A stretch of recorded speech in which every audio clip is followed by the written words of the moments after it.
Yikes, what was that? Live up for.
Hi, David.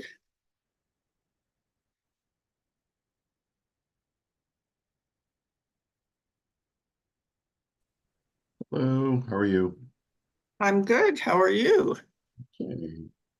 I just changed my background to make it more official. So you only need me to do like 5 minutes, is that right?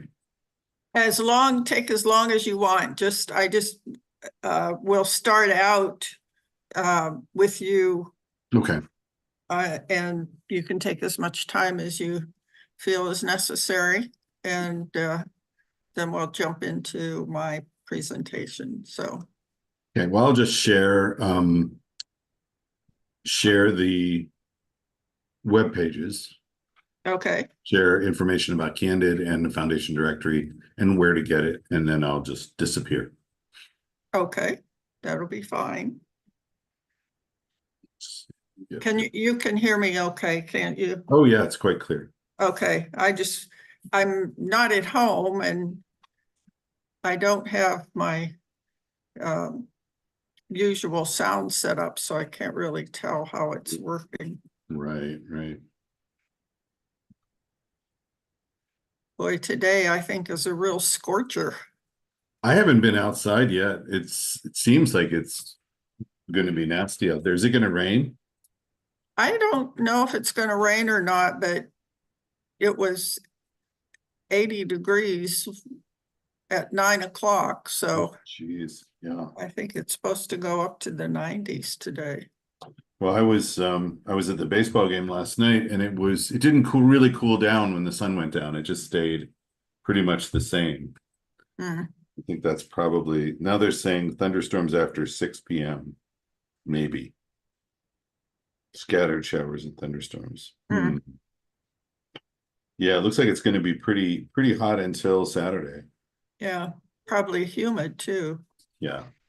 Yeah, the lows are quite high. I think I'm going to open up the webinar maybe 5 minutes to 12 because we have so many people signed up. Yeah. And I'm assuming a lot of people are coming on their lunch hour. So yeah, and I won't take too long. We can just give me the sign and or just give me a little announcement and then I can get started however you want to do it. Okay.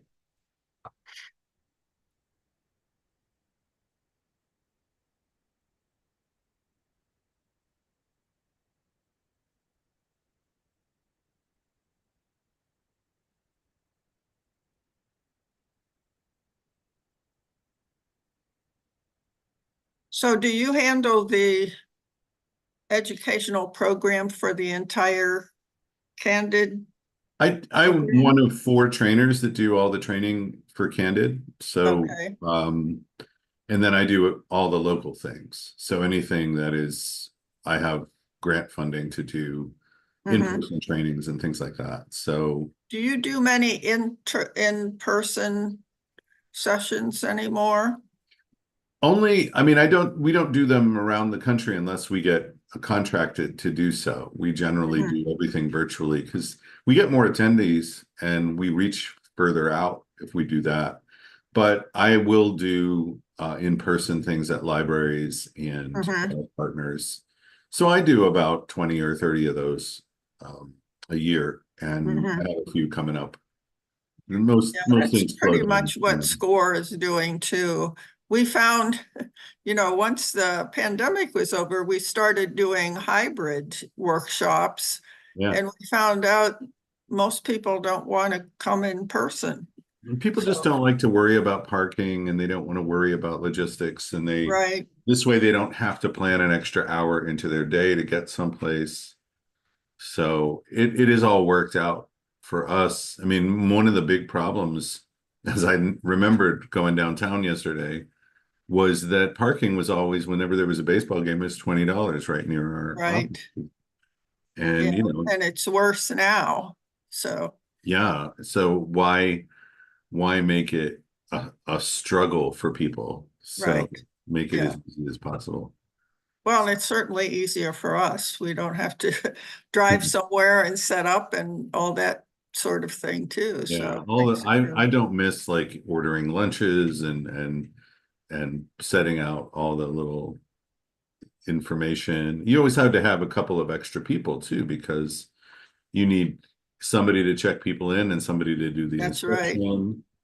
And it was difficult to do it all by yourself. So Yeah. but I like doing it with the libraries, and it draws the people that otherwise I wouldn't see. So Yeah, there, that's true. there's still Yeah, lots of people that I don't. think the one thing you really miss is the closer interaction with the attendees. Yeah.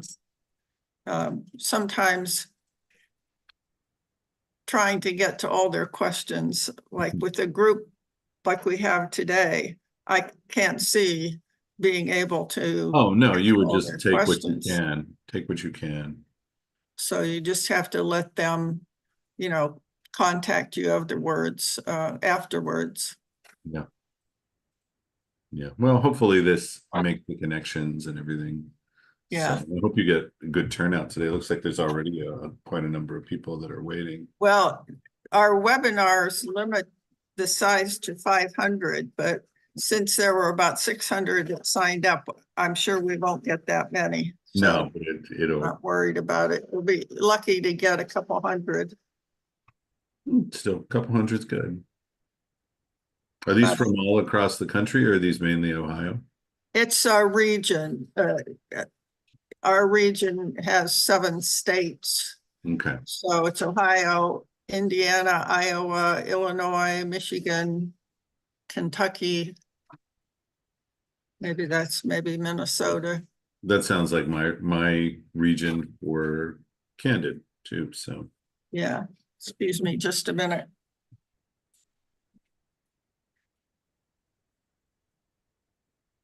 hello, Pop. What a good dog. Well, I'm not starting yet. I got a couple more. All that, yeah, just so that, yeah. Yeah.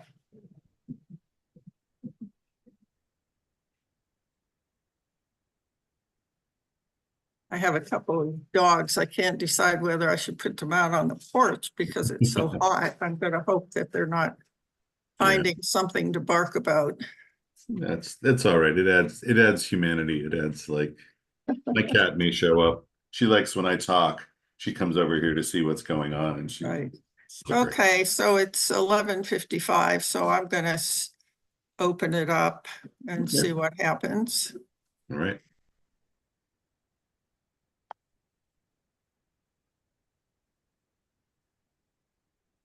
So hopefully we can start right at noon or maybe a minute or two earlier, depending on how many people we have. Okay.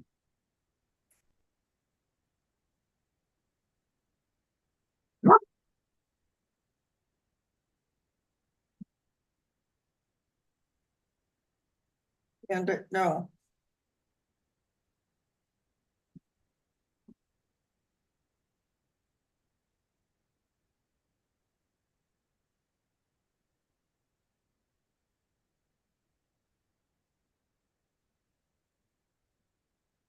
Welcome, everybody. So welcome to those of you who are just joining us. We are going to be starting probably right at noon. So relax and enjoy your lunch if that's what you have in mind.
Good to see where everybody's joining from in the chat too.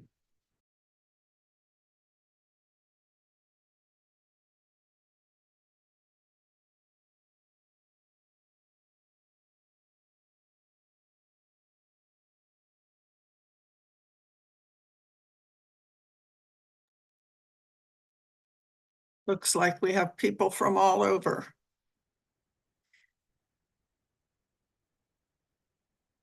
So welcome, everyone. We're happy to have you with us today and hope that you are here for the grant writing basics. And we'll be starting in another minute, so hang in there.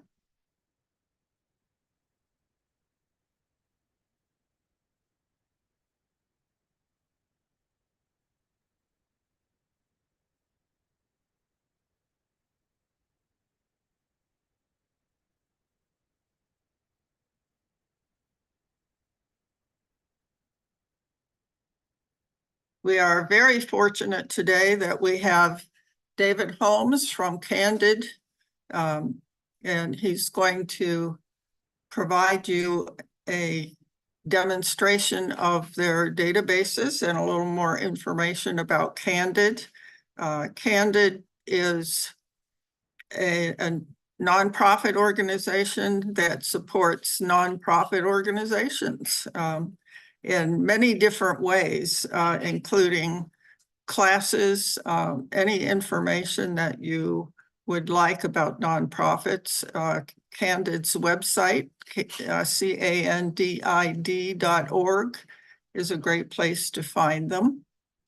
And I am going to turn things over to David and let him get started with showing you how to use their wonderful database. So David.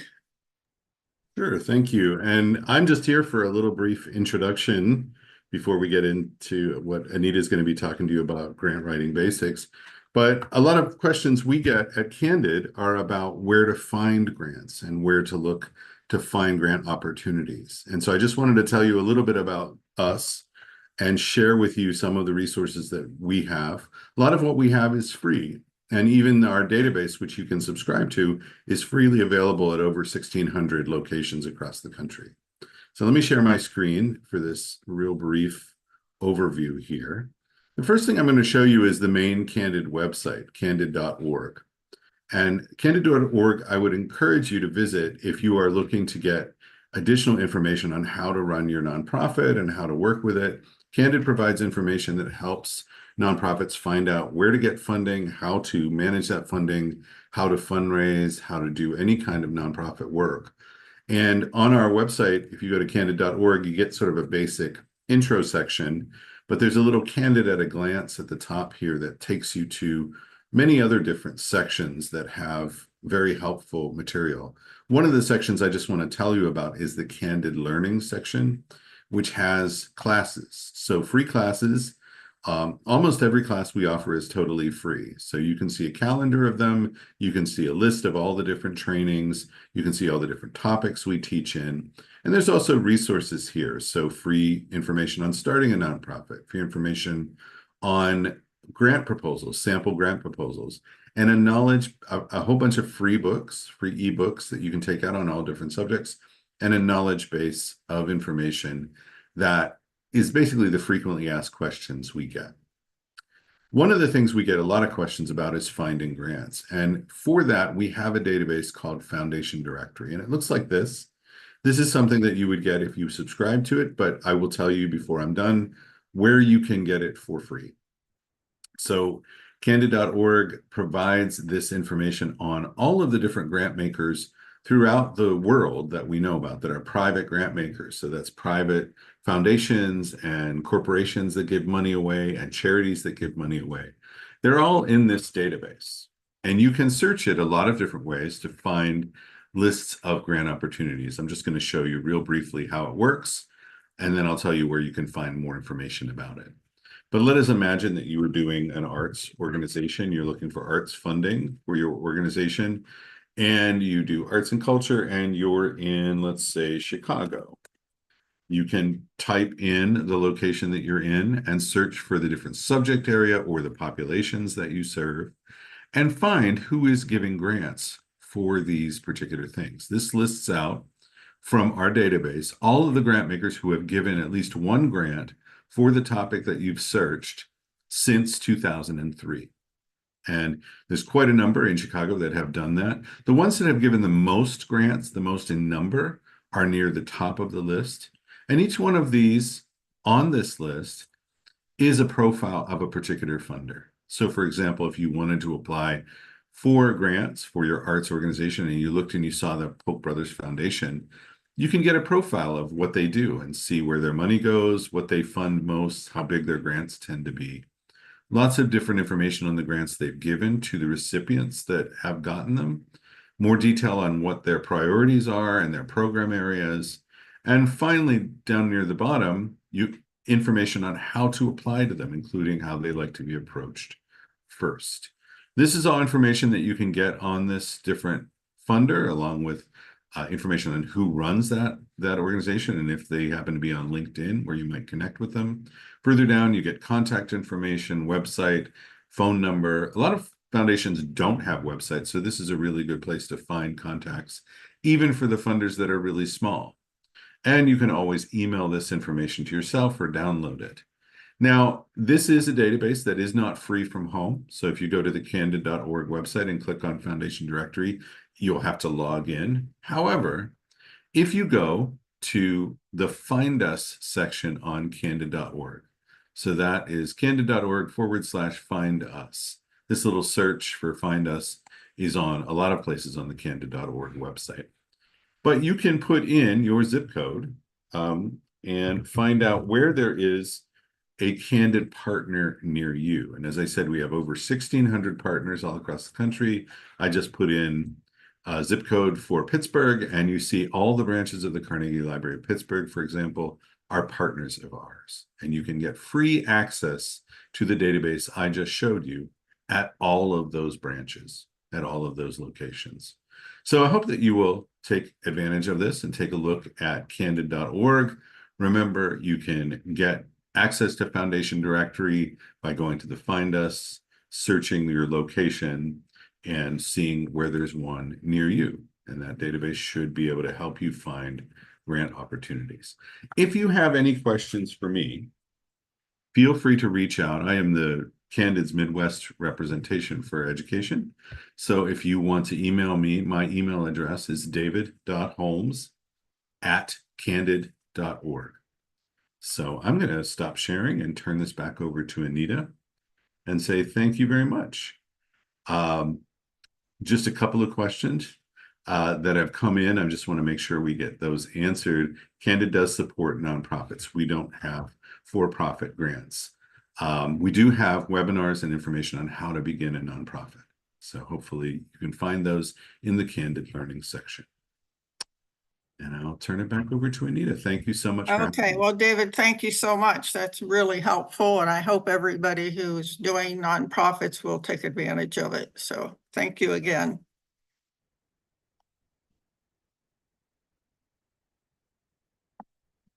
And let me share my screen.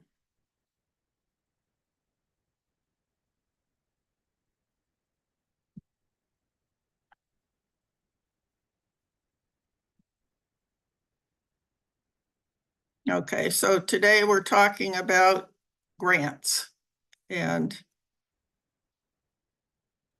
start from the beginning. First, I'd like to talk a little bit about SCORE. Some of you, I hope, are SCORE clients. We are the largest network of free volunteer small business mentors in the country. And we will help you whether you're in startup, whether you want to grow your business, or whether you're looking to sell or retire. So anything that you are doing regarding a small business, we are happy to help you. So you can go to our website and request a mentor. Our mission is to foster vibrant small business communities. We do this through mentoring and also through education, like this webinar that we're doing today. We hope that all of you as small business owners have the resources you need to be successful. Clearly, small businesses drive the economy of the country. Over 95% of businesses are small businesses. And here in the Cleveland area, in the last few years, the downtown area has been greatly revitalized totally because of small businesses. So in our Cleveland office, we have approximately 100 mentors who volunteer their time to help you. But across the country, there are over 10,000 SCORE mentors. This is some of the statistics for last year. Our fiscal year, we helped to start over 30,000 new businesses, and you can see that we help create jobs. So we feel that our success is only possible if you are successful. So it's really important to us that we help you get your business going, keep it going, and exit when you're ready. So SCORE has all kinds of clients from all kinds of backgrounds. We have about 10% of our clients are veterans, and over 50% are women, which makes me happy. We do have a code of ethics, which means that any information that you give to your SCORE mentor is held in confidence, so it won't be shared. None of our members are able to make money from what they learn from you. We don't use anything for commercial reasons, so we definitely are sensitive to the fact that you have sensitive information that you're sharing with us. This is a snapshot of our website. You can see that you can go and click on local mentors, and there's a little form that comes up, and you tell us what kind of business you have, and we'll find you a mentor that has a similar background. Also, you can find the local workshops, both a list of upcoming workshops or a list of recorded workshops. So if you see a workshop that you haven't been able to attend, you can go to the website and view a recording of that particular website. So do take advantage of our website. It has lots of other resources, templates for a business plan, for a financial plan, marketing plan, etc. So a lot of good information that will help you with your business. So we're free because we get support from the government, and we also get support from many of the local businesses who want to help small businesses succeed. So here's a QR code or a link that will take you to our website. So today we're talking about grant writing basics. And hopefully by the end of the session, you'll have a good idea of where you want to go to find opportunities, how you determine whether you're eligible, how you should approach writing a grant application, and what are the sorts of things that you have to include in your application. So where are some opportunities? Clearly, members of your board may be aware. You can do a Google search for, grants supporting my type of nonprofit. Many local organizations have foundations that support small businesses. There are regional foundation directories, but as you saw, Candid is probably the premier database that will provide you with all the private grants that are available. And as you saw in David's demonstration, you can actually see what type of organizations they're funding, what amounts, when their requests for applications usually come online and so forth. So that's a fantastic resource. The other resource for federal grants is grants.gov. And there are 26 different government agencies that put their requests for proposals up on grants.gov. So there are some others, and unfortunately, this is basically for Ohio, but you would find the same similar things in your state, on your state website, your city website, or your county website. The thing with these types of links, they go to areas where grants are volatile. The state gets some money for support. It puts out a grant announcement. When the money's gone, it's gone. So you have to keep checking these maybe every month or every quarter to be sure that you're not missing out on these. So are you eligible? That's an important aspect of applying for any grant. There are really two. If you're going for a government grant, you have to register in sam.gov. You get what they call a unique entity identifier, and it's used for any business that you do with the federal government. So even if you're looking at contracts, you still have to register in SAM. Private foundations generally will list their eligibility in their announcement, and it's often quite different from federal grants, but you will find it on your website and likely find it in Candid as well. So legal eligibility relates to things like the size, your business structure, and so forth. So again, most organizations will list very clearly who is eligible. If you're a nonprofit, do you have to be a 501c3? Most of the time, yes. One caution, both the government and local grants rarely fund startups unless they're specifically asking to start a new program. So, but you will find some organizations that will support startups, but they're not the usual types, and we'll get a list of those later.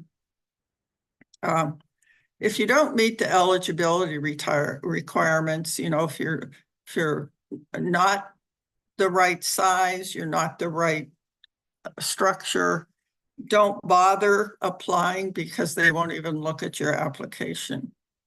If you're not clear exactly what the eligibility requirements are, all of the federal grants have a contact person that you can call. Many of the private grants will also have a program director, but in general, most of them will have some access where you can ask questions about it. So what are the things they really want to know? A major thing is, how's your track record, which means how long have you been in business? What have you accomplished? And how are you measuring your success? You know, one of the things when you're starting a nonprofit that you should think about is, how am I measuring success? Because if you don't have some key performance statistics, very hard to convince people that you're successful. You know, you've got to figure out, how am I measuring success? And it can't be just, we provided service to 15 clients. What was the service? What was the outcome? Those are important, very important. So you have to be very clear about how you're going to use the money that you're asking for, because they won't just hand you money. They want to know exactly how it's going to be used. So you want to have your business plan available, and especially a good financial plan. So if you have a SCORE mentor, they can help you. If not, maybe you should get one. But you definitely need a very good financial plan. And you only want to apply for funds that support your strategic and business plans.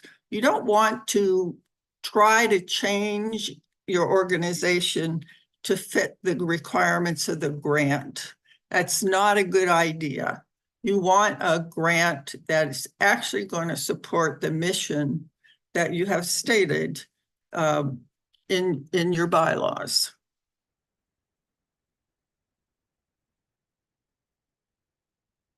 Okay, so a lot of private foundations have very specific funding initiatives.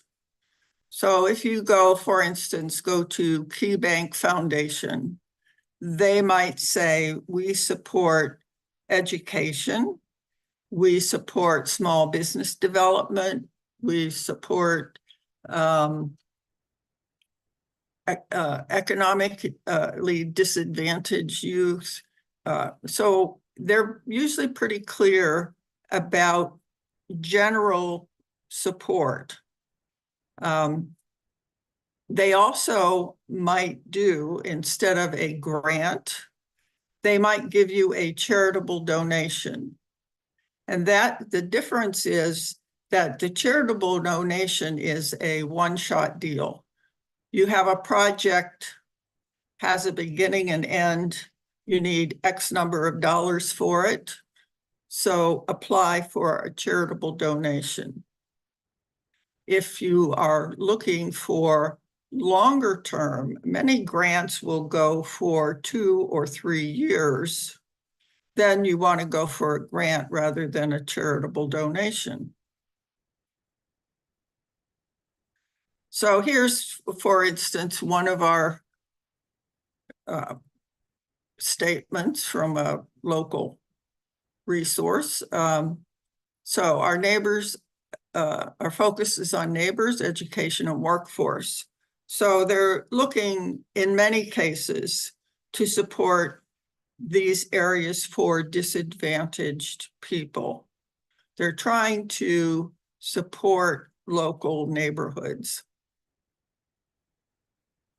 And most will only fund 501c3 organizations because they want the tax deduction. That's primarily why they set up their foundations.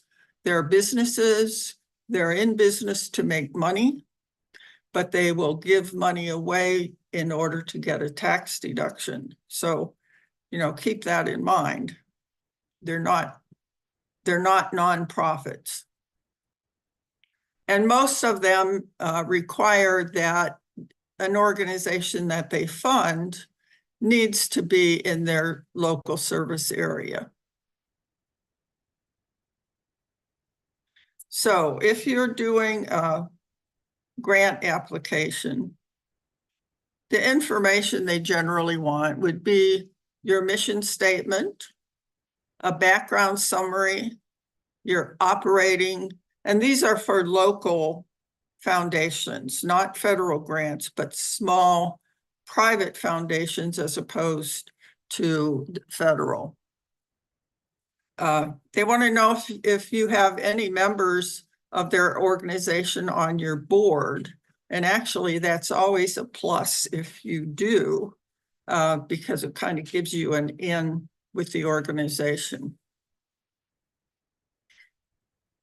So they want to know the title of your project, what is your funding request, and what type of support are you looking for?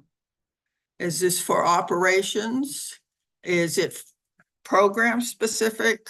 Or are you looking for capital? In general, most organizations prefer program support.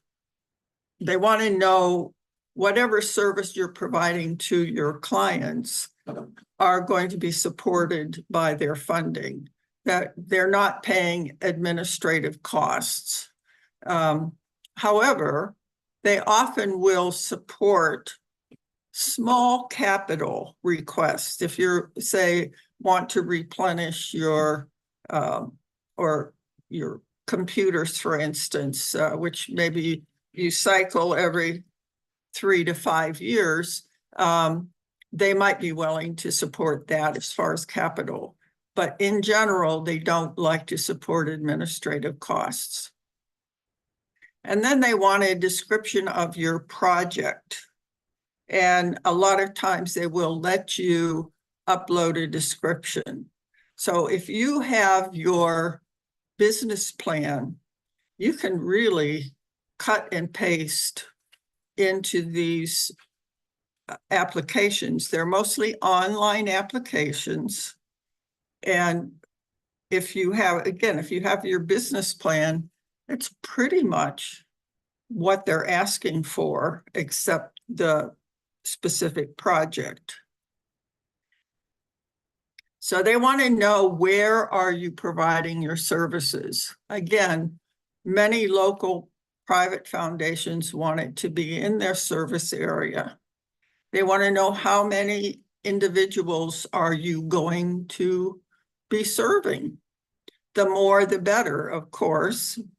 Again, they want their funds to impact the community in some way. So the more people you serve, the more their impact will be. They want to know what the impact of your program. So that means, are you providing educational support for a specific group of people? Are you doing training for a workforce to provide, say, disadvantaged youth to be able to work in a particular area? And then they want you to upload your budget detail. So you really do need to know specifically how you're going to be using the money that they give you. And then they also want to know what other organizations are providing funds for your project. And the reason being, they prefer to have as many other people as possible, so you're not depending solely on their funding. And that goes for you as well. You would like to have as many different sources of funds. So if one of them drops out, you won't be in bad shape. So let me see. So again, if you have your business plan, a lot of this will just flow directly from your business plan. So again, they want the primary geographic area, the primary ethnicity, the primary gender. Are you serving individuals with disabilities, etc.? So they will ask you all of these types of questions. And they'll say, what is the current health status of your organization? So they're looking to see, do you have a good structure, effective operation, so that if they provide funding to you, it's going to be used effectively.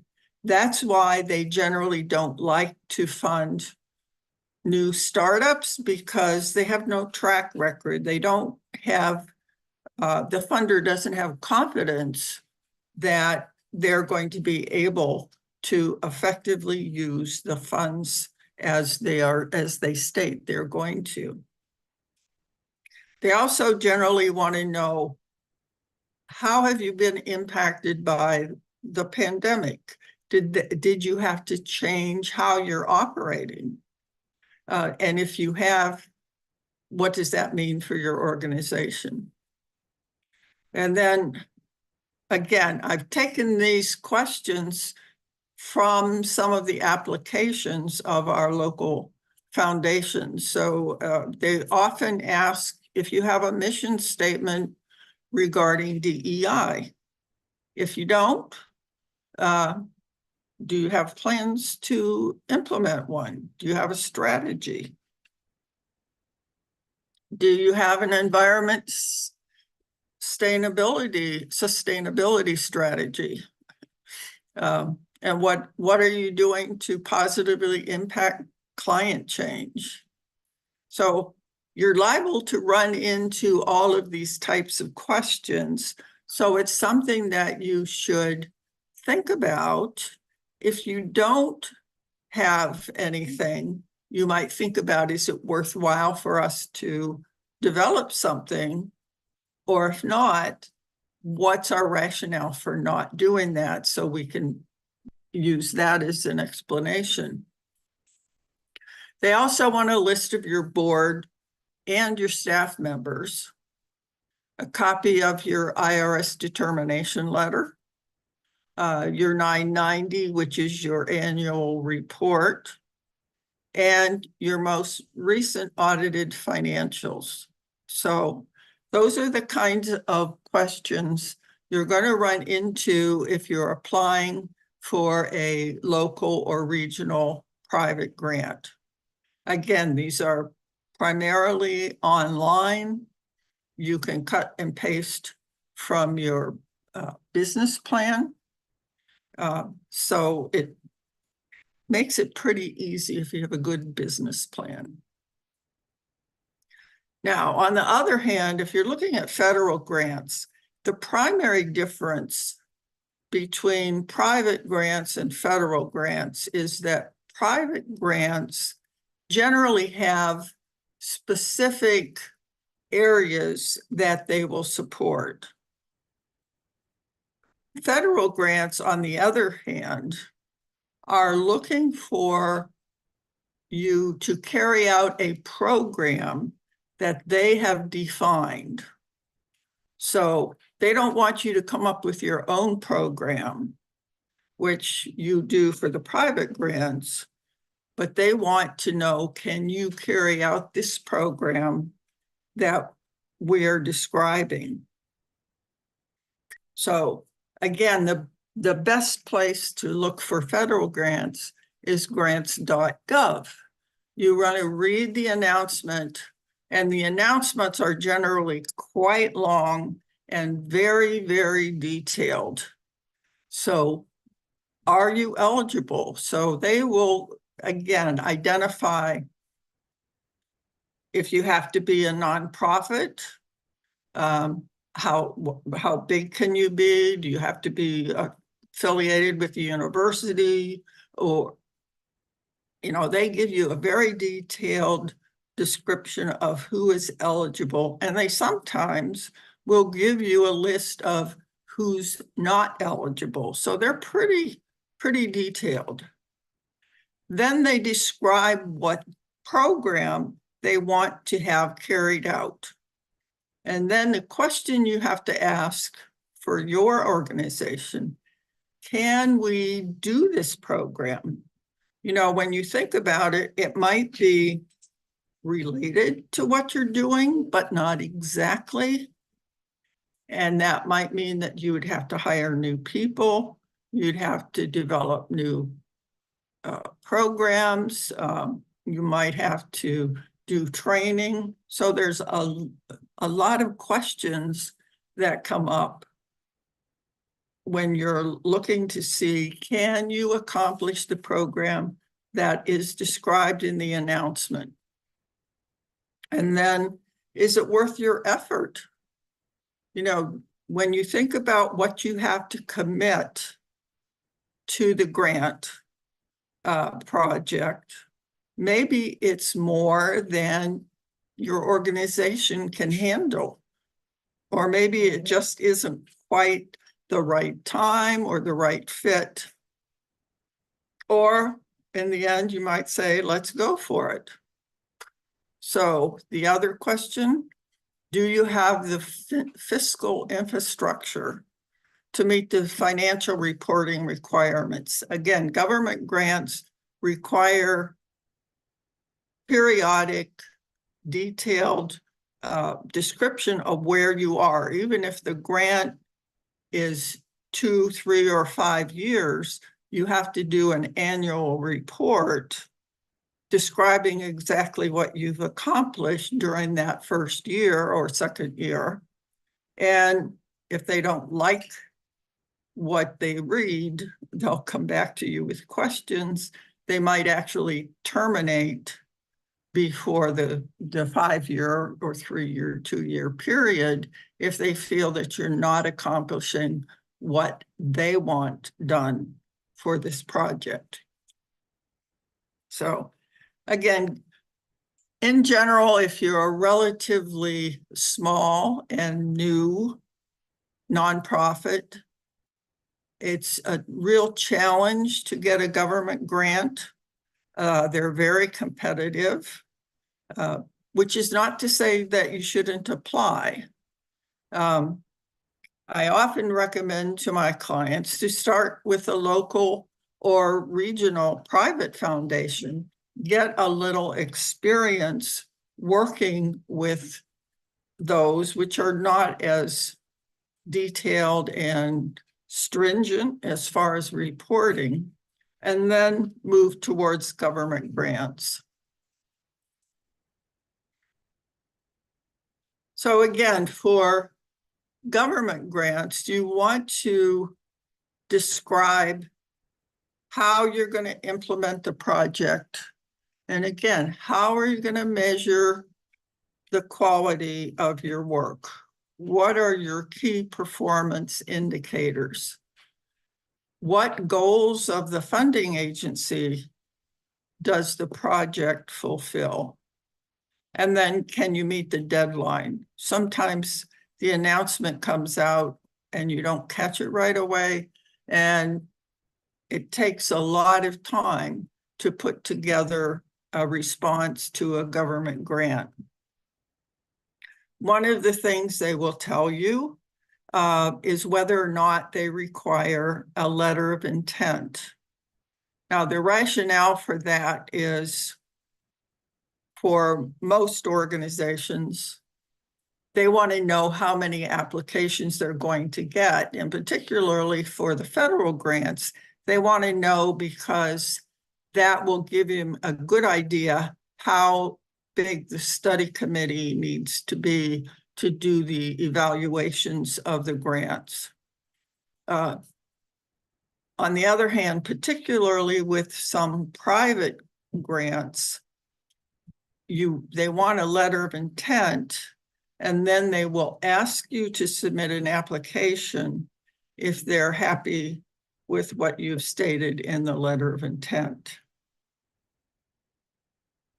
So again, even with a government grant, if you have a business plan, many times you can cut and paste in the appropriate sections, like the description of your organization, your past performance statistics, your job description, your financial data. Those can all come directly from your business plan. And again, if you don't have a SCORE mentor, you can get one and they'll help you draft a good business plan. So the granting agency for government grants, again, they want to know what are your goals and objectives? Are they aligned specifically with the agency objectives? What are you going to do to satisfy their requirements? How are you going to carry out the project? What is the impact and how are you evaluating it? What resources do you have to carry out the project? And then what is the budget?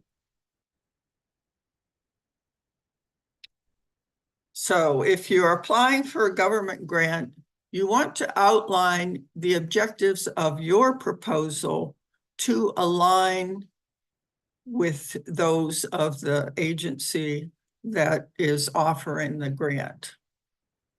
So you want to determine how your application will relate to those objectives. So this will be the basis for your stating your objectives or your specific aims of the application. So to give you an example, I applied for a grant where the request was to support the access of low-income or disadvantaged women to high-quality screening for breast, cervical, and ovarian cancer. Then also to assure early detection and treatment, and then a way to educate these individuals in prevention, treatment, and follow-up. So these were the objectives of the grant announcement. So private grantors will generally have objectives that support specific programs in the community, as I mentioned, low-income demographics, economic development, but you don't, again, you can decide what the program is, whereas the federal grants, they decide what the program is. So when you state your purposes, you want to detail what you're going to do to respond to the specific objectives of the grant. So my approach has always been look at the grant objective and tailor your objective to fit that particular objective that they've stated. So in their grant application that I applied for, they wanted to have access to screening for breast, cervical, and ovarian cancer. So my statement for my objective is to improve the access. I'm going to establish a mobile screening service that will visit areas where low income or disadvantaged women reside. And it will have all the equipment needed for screening. And I will schedule visits so that they coincide with the convenience of the women that we're targeting. So that aligns my first objective with their first objective. The second one was to raise awareness. So I'm saying to raise awareness, I'm going to do local newspapers, radio, TV, social media, distribution of flyers, and personal contact. So I'm going to blanket every place to make people aware that this mobile screening is available. And then to educate them, I'm going to present local workshops and seminars that will educate women in follow-up care. So I have aligned my 3 objectives specifically with the 3 objectives that were stated in the request for proposals. Now, over the years, I've done a lot of grant reviews for the NIH. And I have to say, if you take that approach where you're aligning your objectives with the grant, the proposal objectives, it makes it much easier for the reviewer to say, gosh, this is a fantastic response. So that grant could also be submitted for a local or regional grant. When you apply, you can send one application into the federal government and another application into local foundations as well. If you get multiple funding sources, you can take the one that provides the most funding and reject the others. So how are you going to carry out the project? This is really the bulk of your application. And one of the things that grant reviewers look at very closely, do you understand exactly how you're going to carry this out? What are the specific tasks involved? Do you have staff available to carry them out? And so you really need to demonstrate that you understand the work involved. And you can do this by citing your track record. We have done something very similar in the past, and here was the outcome. Again, private applications generally require much less detail from the government grants, but you still need to understand the implementation, even if you're not putting it in your report. So the outline for either one should be the same. What goes in the application is dictated by the grantor, whether it's private or government. It's not a creative writing experience. So for our project, I have to think about what equipment and materials will I use? Do they need to be developed? You know, well, I have to go out and get a van. I have to make sure that I have all the screening equipment needed. I need people to carry out those screening efforts. How will I recruit clients? So I've talked about using a lot of different media to make people aware. And then again, who will present the material? So if we're going to do educational seminars, what do they need to contain? Do we have staff members who can do those presentations, or do we have to hire somebody? So think about the detail of what you need to accomplish as part of the application. So do you have adequate staff? You know, if you look at what your staff is currently doing, can you take someone away from what they're currently doing and have them do what you're proposing? Or is that already part of their job? Will you need to recruit somebody? My approach has always been, if I needed to recruit new people for a grant, I would interview potential candidates before I found out whether the grant was awarded or not, with the understanding that they would be hired the minute we found out if the grant was going to be funded. The reason for doing that, if you wait until you find out that the grant is going to be funded, the problem you run into is it may take several months to hire somebody, and then you're way behind in getting the project going. So it's better if you can have somebody ready to start the minute the funds become available.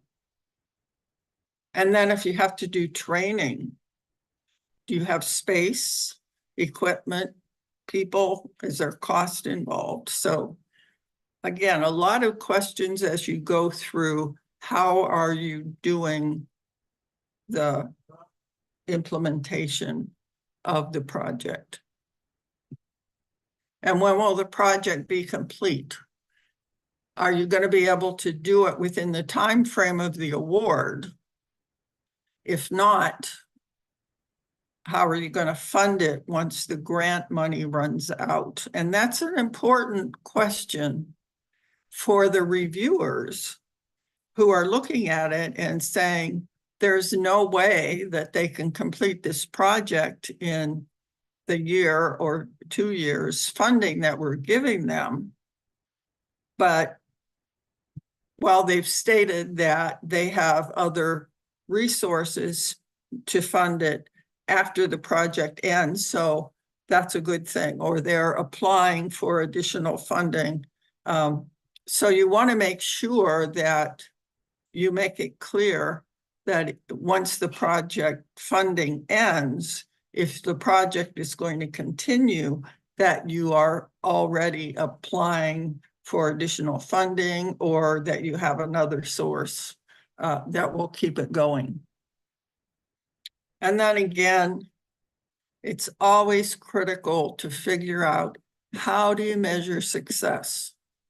So in my project, we said the increase in screening numbers, increase in early detection of these various diseases, and improvement in disease-free longevity. So if we catch it early, we're more likely to have a successful outcome.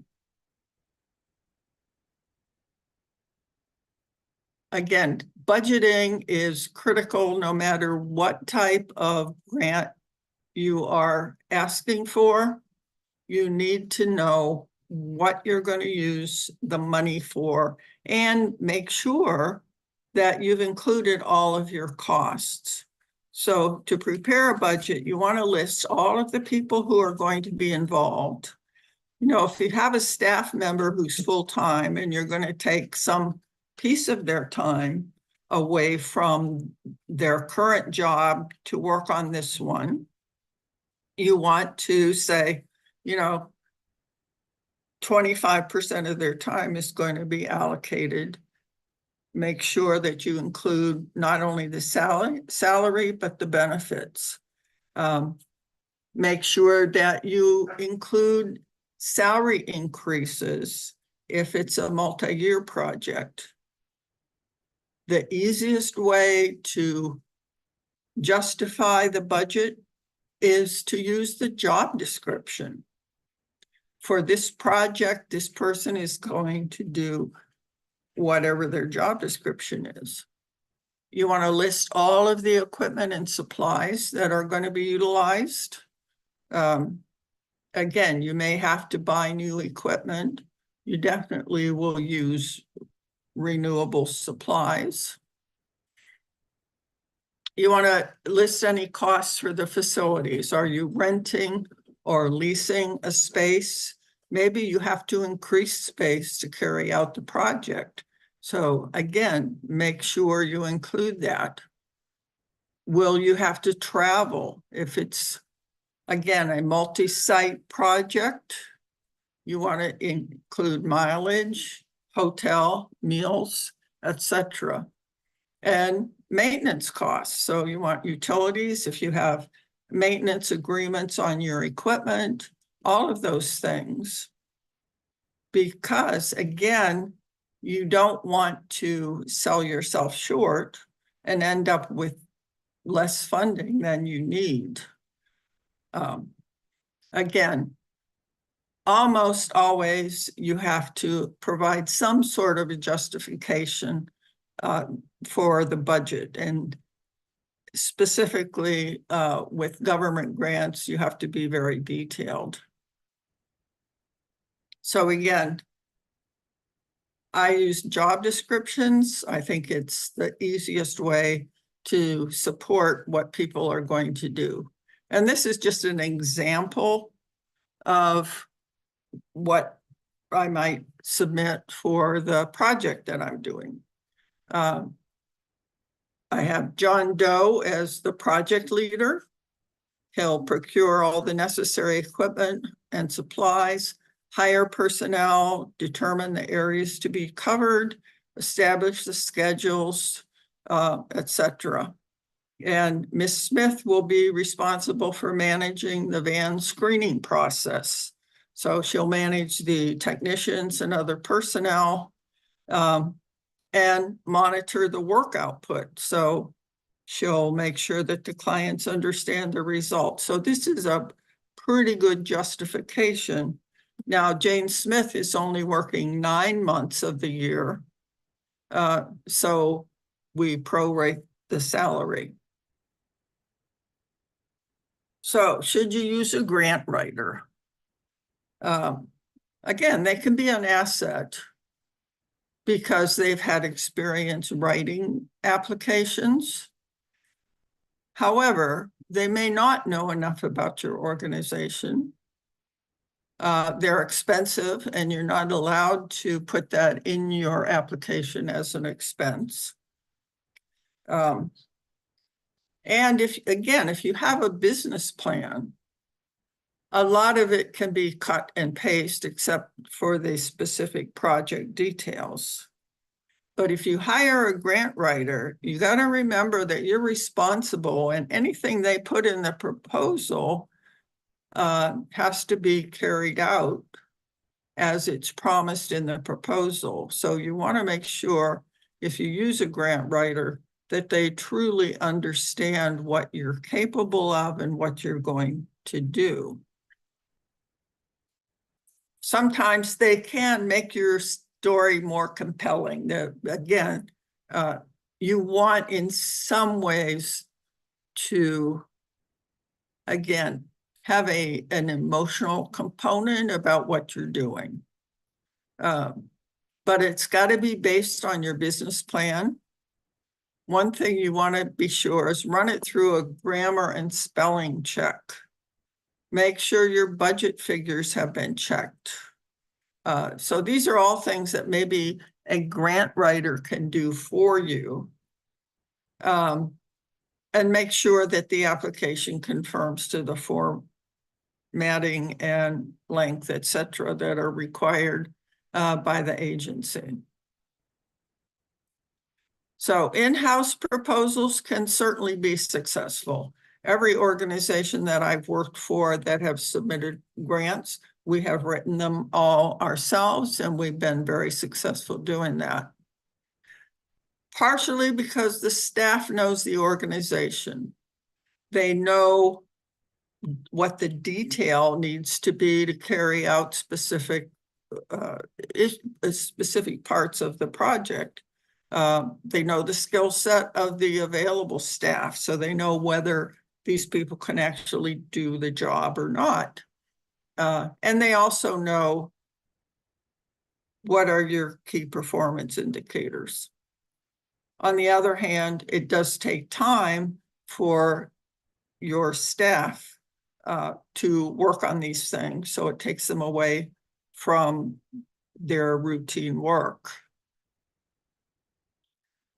So know who will be evaluating your application. The government agencies always publish a review committee. You can go to their website and they will list everybody who's on their review committee. Foundations, on the other hand, they might have a review committee. They might provide some information about that, but oftentimes when it comes to a company or a bank foundation, it may be a single individual who's making a decision. So if you know somebody in that organization, you have a leg up. Put yourself in the place of the reviewer. What would you be looking for? You want to know their objectives are similar to your agency's objectives. You want to know the project can be carried out, that they have the ability to do it, that they understand what needs to be done. And again, it's so much easier for the reviewer if you can really align your goals with the agency goals. Makes it easier for them to say, gee, this is a great proposal. So you want to be realistic. You know your organization. Don't propose objectives if you aren't sure that you can do them during the grant period. Be organized, be logical. So, if it would be helpful to have other people who are maybe marginal to your organization to review it and see if it makes logical sense. Don't use a lot of unnecessary verbiage and don't use jargon. These 3 or 4 letter acronyms need to be spelled out the first time you use them because they may be the same acronym in different organizations or different disciplines, have different meanings. So spell them out. And sell your idea on paper. You want to give enough background to let the reviewer understand the compassion, the mission, and the overall capabilities of your organization. So you want to, if you write it, edit it, but ask for help. Again, have others review it. When you know something really well, you tend to be a little bit less detailed than somebody who's not familiar. And you maybe need to add in some additional detail to make sure that it's well understood. So if the format for the grant is included in the application, make sure that you follow them.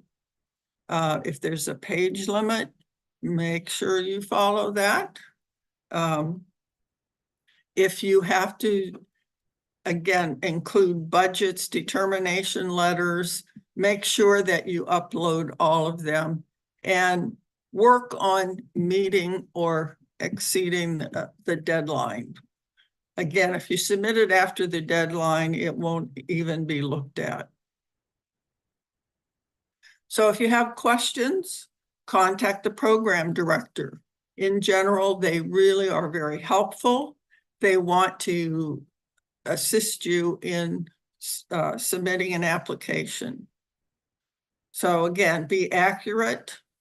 Again, the acronyms, if you're working with other organizations to complete the project, it's really helpful to get letters of support from them saying, we're delighted to be part of your project.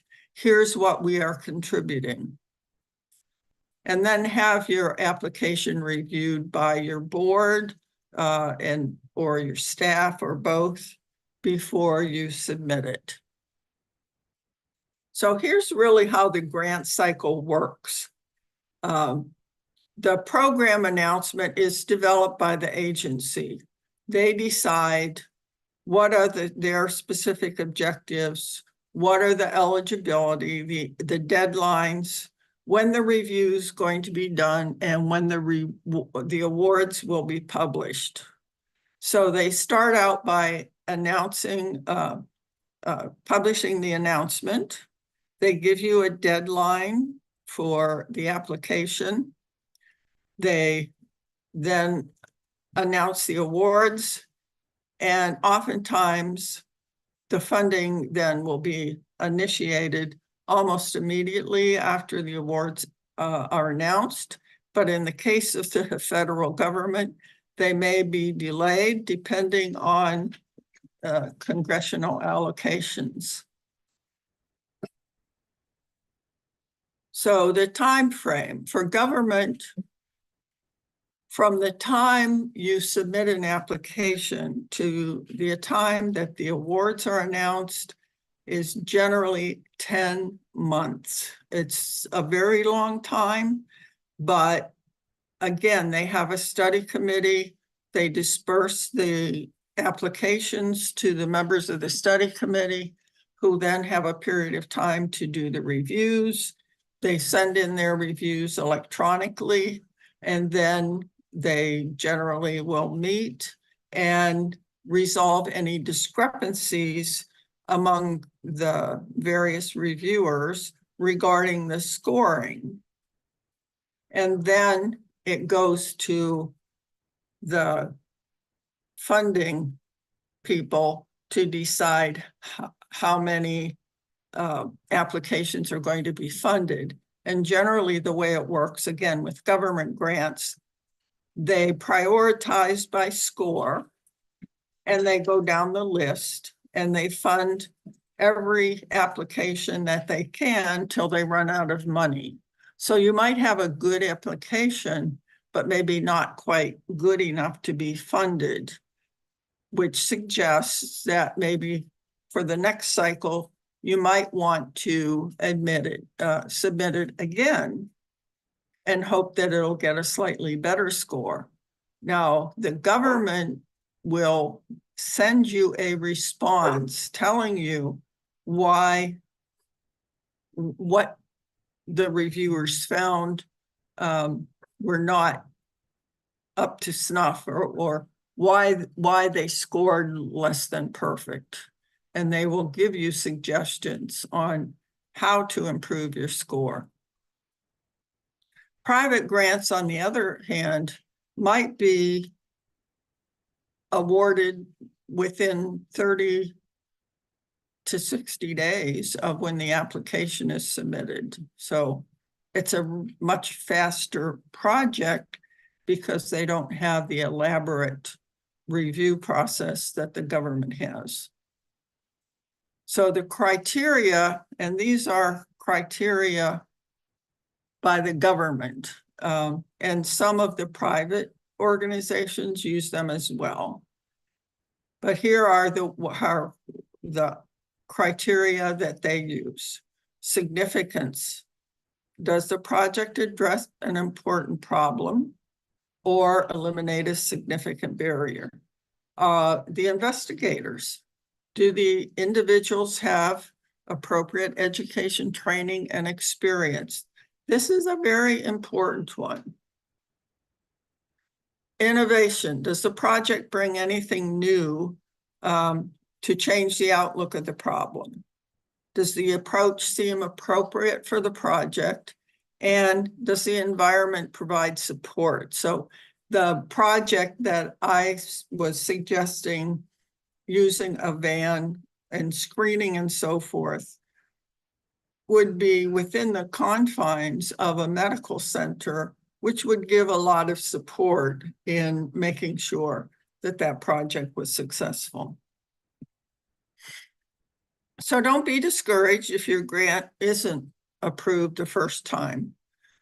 Read the commentary of the reviewers and see where you can approve the application. You can submit it in the next cycle, or you can submit it to other funding agencies as well. So, as we say, fail is just the first attempt in learning.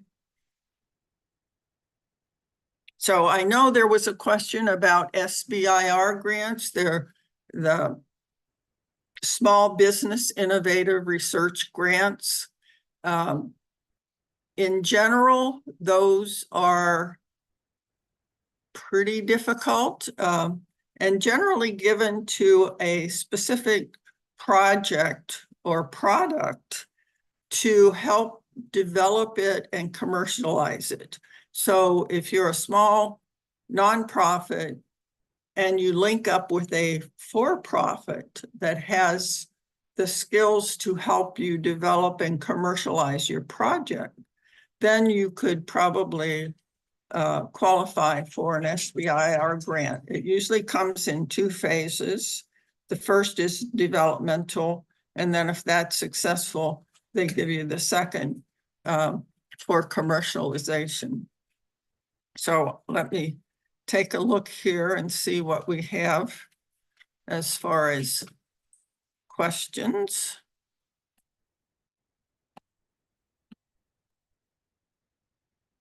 Okay. Yes, David Holmes at candid.org, and you are certainly welcome to contact him directly. This session, not really for for-profits, although there are some for-profit grants, and on our website, you will find a webinar called Funding Your Nonprofit. But also there are some there's some information in there as far as resources that are also available to small nonprofits. So you might want to take a look at that recorded webinar. Could you please share how to get through the state government system to find out who's a contact person for the grant? I know a lot of times it's really difficult. You might want to go to the State Department of Development, and there should be both phone numbers and contact people available. If you can't find it, you can feel free to contact me and I will try to help you with that.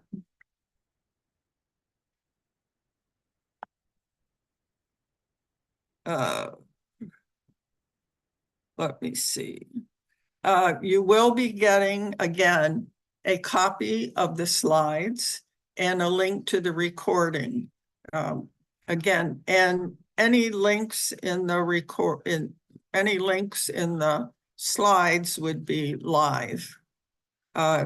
You can contact me. Let me put my information in here.